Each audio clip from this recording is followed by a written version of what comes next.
billahi mineşşeytanirracim. Bismillahirrahmanirrahim. Allahumme salli ve sellem ala seyyidina Muhammed ve ala alihi ve sahbihi ecmaîn. Euzu billahi mineşşeytanirracim. Bismillahirrahmanirrahim.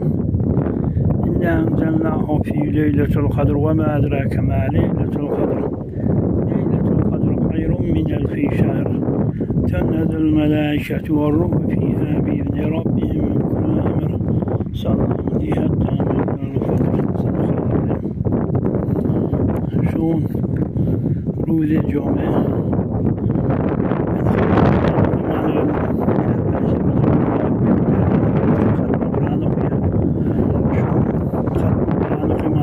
Kabristan'a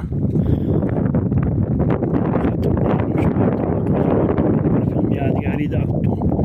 Her hafta Perşembe Cuma'da bir uğrayla da Kur'an okuyor.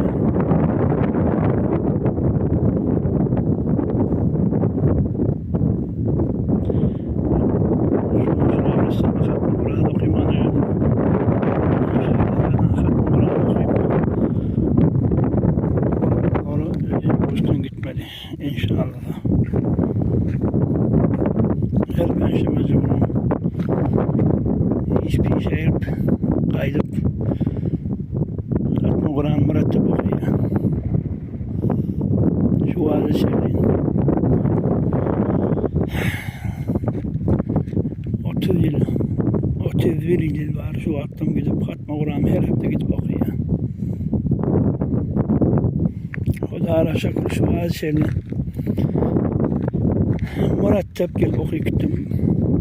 Şu 30 yılın içinde bir defa maşin harap olmadı geliyor ki. Bir defa sahtayı çekmedim. Bir defa müymöcek, yılan möcek sokmadı. Yılan möcek geçerken yılan möcek onu bile aşağıdan yılanla oturdu.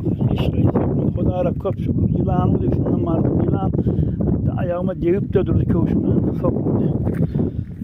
Allah'tan çok şükür. Mürettep Kur'an'ı öpeceğin her hafta da katım. 5 katım, 10 katım, 20 katım geliyor. Merdivene katım gelip okuyor. Her Perşembe Cuma. Allah'tan çok şükür.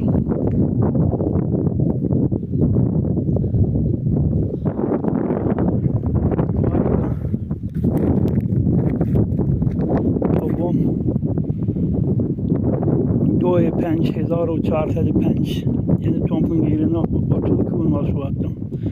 Kızgın havanın içinde geldim. Hudara şükür. Ne kızgın da sahtayı çektim.